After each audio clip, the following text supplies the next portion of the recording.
Hello प्यारे बच्चों, आप लोगों का स्वागत है एक और वीडियो में। तो आज के इस वीडियो में हम लोग क्लास 12 का पॉलिटिकल साइंस, जिसको पोल साइंस बोलते हैं, उसका चैप्टर 1 जो कि शीत युद्ध का दौर था, उस चैप्टर का नाम है। तो इससे टॉप 20 VVI MCQs देखने वाला, मतलब ऑब्जेक्टिव टाइप ऑफ क्वेश्चन जो कि बोर्ड लेवल में हर बार पूछे जाते हैं। तो चलो बिना टाइम गवाए स्टार्ट करते हैं। देखो, पहले आपको प्रश्न मिलेगा, फिर 4 ऑप्शन मिलेंगे, इसमें से कोई एक आंसर सही होगा।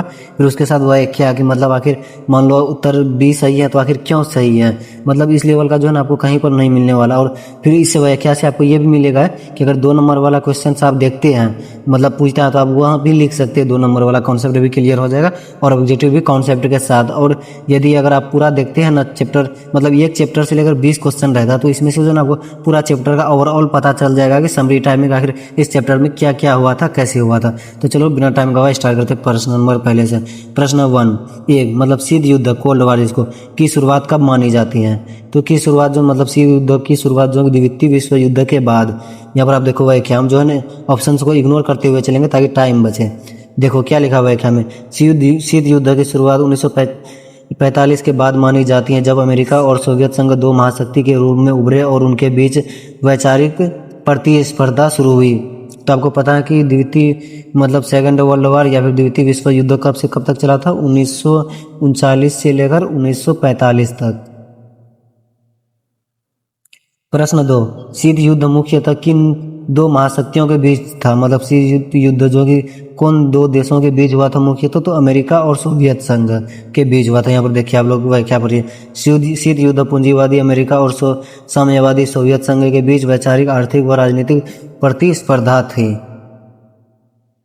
प्रश्न 3 आयरन कर्टन शब्द का प्रयोग किसने किया था? तो आयरन कर्टन का शब्द का प्रयोग जो है कि विंस्टन चर्चिल ने किया था। विंस्टन चर्चिल जो कि ब्रिटेन के प्रधानमंत्री थे, विंस्टन चर्चिल ने 1946 में यूरोप को आयरन कर्टन द्वारा विभाजित कहा, जो पूंजीवादी व साम्यवादी देशों के बीच वैचारिक दीवार था।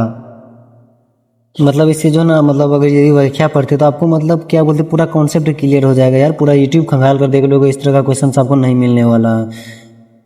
तो चलो अब प्रश्न अगले देखते, ज़्यादा टाइम नहीं गवाते इधर उधर। प्रश्न 4 अमेरिका के नेतृत्व में बना सैन्य संगठन कौन सा था? तो आपके सही उत्तर हो जाएंगे ऑप्शन ए नाटो था। देखो 1949 में अमेरिका और उसके सहयोगी देशों ने नाटो का फुल फॉर्म होता है कि नॉर्थ अटलांटिक ट्रीटी ऑर्गेनाइजेशन बनाया, ताकि साम्यवाद के प्रसार को रोका जा सके। नाटो का बनाने का उद्देश्य क्या था? तो साम्यवाद के प्रसार को रोका जा सके, इसलिए रोकने का उद्देश्य था। इससे मतलब और एक क्वेश्चन हो गया, और यही 2 नंबर में पूछा तो उसमें भी आप लोग बता सकते हैं। प्रश्न 5 सोवियत संघ के नेतृत्व में गठित सैन्य संगठन कौन सा था? तो आपके सही उत्तर हो जाएंगे ऑप्शन सी वार्सा संधि। वार्सा संधि देखो यहाँ पर 1995 में 55 में सोवियत संघ और उसके पूर्वी यूरोप के सहयोगी देशों ने नाटो के जवाब में वार्सा संधि की स्थापना की थी। क्या करें? वार्सा संधि। प्रश्न 6 ट्रूमन डॉक्ट्रिन का उद्देश्य क्या था? तो ट्रूमन डॉक्ट्रिन का उद्देश्य था कि साम्यवाद को रोकना था। ट्रूमन डॉक्ट्रिन का उद्देश्य देखो यहाँ पर क्या लिखा, 1947 में अमेरिकी राष्ट्रपति ट्रूमैन ने यूरोप में साम्यवाद के प्रसार को रोकने के लिए यह नीति अपनाई थी। यह नीति जो क्यों अपनाई थी? ट्रूमन डॉक्ट्रिन साम्यवाद को रोकने के लिए। आपको जो है ना, मतलब यहाँ पर 4 ऑप्शन है, आपको ऑप्शन सब भी देखते जाना। मैं तो टाइम बचाने के लिए सिर्फ ऑप्शन जो मतलब एग्जैक्ट आंसर है उसको टिक लगाते हुए जा रहा हूँ, ताकि टाइम ज़्यादा ना लगे एक वीडियो में। तो इसलिए आप लोग पूरा ये देखना, नहीं तो एग्जाम में पूछेगा ये ऑप्शन रहेगा और बाकी देखोगे तो कन्फ्यूज आ जाओगे। इसलिए शुरू से लेकर एंड तक मतलब सारा देखना है। और आपको व्याख्या तो जरूर पढ़ना, क्योंकि व्याख्या ही मेन मोटो है इस वीडियो का एक स्पेशल बनाने के लिए। क्योंकि व्याख्या से जो है ना आपका 2 नंबर वाला प्रश्न भी कवर हो जाएंगे, और इससे ऑब्जेक्टिव टाइप भी बहुत कवर हो जाएंगे। जैसे 1947 में यहाँ पर है ना मार्शल प्लान, देखो अभी बताते इससे कैसे।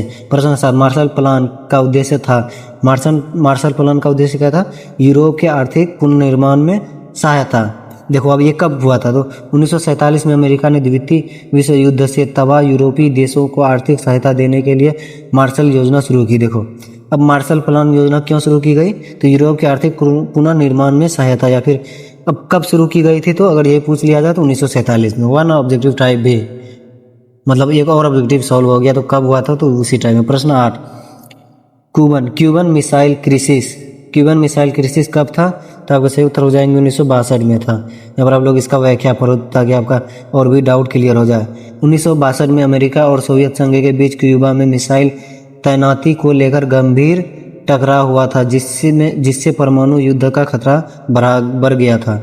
बोले ना, इस तरह का पूरा यूट्यूब खंगाल कर देख लोगे और कहीं पर भी आपका ऑब्जेक्टिव क्वेश्चन जो है ना, मतलब ये व्याख्या के साथ नहीं समझाएगा। इसलिए मैं कहता हूँ अभी के अभी अगर चैनल को सब्सक्राइब नहीं किया तो कर लो। और इस चैनल पर मैंने हिस्ट्री और ज्योग्राफी का भी अपलोड कर रहा हूँ इसी चैप्टर वाइज, तो आप लोग वो भी देख सकते हैं चैनल विजिट करके यहाँ पर, या फिर डिस्क्रिप्शन में लिंक तो नहीं होगा तो चैनल में जाइए, प्लेलिस्ट वाला ऑप्शन पर क्लिक करिए, वहाँ से जाकर आप लोग देख सकते हैं कि हर सब्जेक्ट का नाम रहेगा, चैप्टर वाइज ऑब्जेक्टिव लिखा हुआ रहेगा। प्रश्न 9, क्यूबन मिसाइल क्राइसिस के समय सोवियत नेता कौन थे? तो सोवियत नेता कौन थे उस टाइम? निकिता खुर्चसेव था।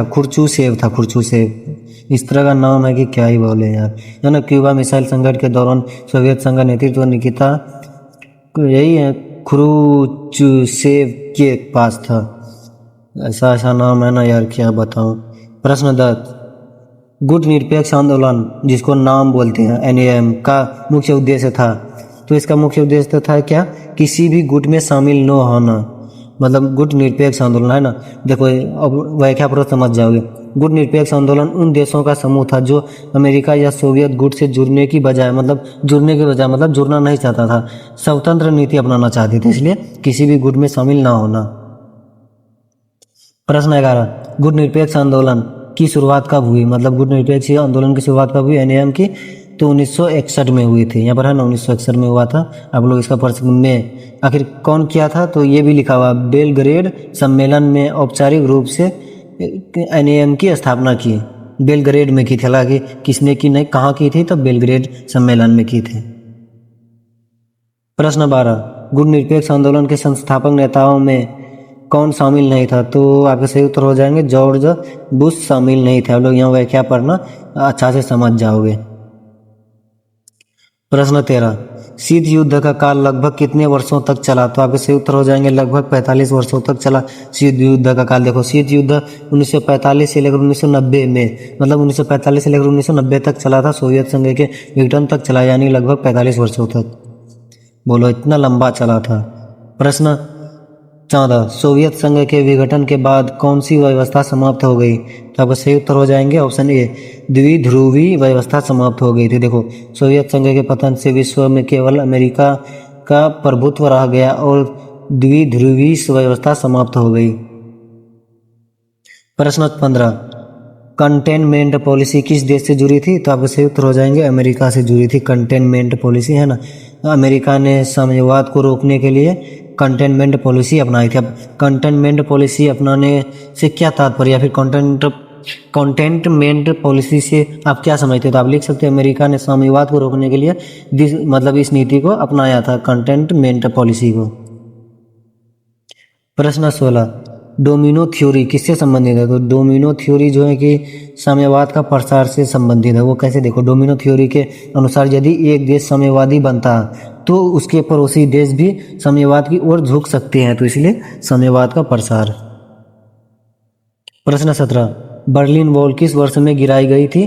तो बर्लिन वॉल जो है कि 1989 में गिराई गई थी बर्लिन वॉल। यहाँ पर देखो, बर्लिन दीवार के गिरने से पूर्वी और पश्चिमी जर्मनी का पुनर्मिलन संभव हुआ और शीत युद्ध का अंत प्रारंभ हुआ, मतलब तभी से शीत युद्ध का अंत प्रारंभ शुरू हो गया था। प्रश्न 18, संयुक्त राष्ट्र संगठन की स्थापना कब हुई थी? तो संयुक्त राष्ट्र संगठन की स्थापना जो 1945 ईस्वी में हुई थी। देखो, UNO की स्थापना द्वितीय विश्व युद्ध के बाद विश्व शांति और सहयोग को बनाए रखने के लिए की गई थी। UNO को ही संयुक्त राष्ट्र संघ कहते हैं हिंदी में। प्रश्न 19, पेरेस्ट्रोइका और गलेस्नोस्ट नीतियाँ किससे जुड़ी हैं? तो आपके सही उत्तर हो जाएंगे ऑप्शन बी, मिखाइल गोर्बाचेव से जुड़ा हुआ है। यहाँ पर आप लोग इसका पढ़ सकते हैं। प्रश्न 20, शीत युद्ध की समाप्ति कब मानी जाती है? तो शीत युद्ध की समाप्ति जो है कि 1989 से 1991 के बीच। देखो, 1989 में बर्लिन दीवार के गिरने, अभी थोड़ा देर पहले बोला था ना, गिरने और 1991 में सोवियत संघ के विघटन के साथ युद्ध का अंत हुआ था, मतलब इसी के बीच में हुआ था, या फिर 1990 रहे तो 1990 को टिक लगाना है। तो अब आप लोगों को कमेंट बॉक्स में बताना कि आप लोगों ने 20 में से कितना का उत्तर दे पाए, 10, 5, 15 जितने का भी दिया ऑनेस्टली बता सकते हो। और यदि कोई बोर्ड लेवल से सवाल हो तो कमेंट में पूछ सकते हो, उसका जवाब जरूर दूंगा।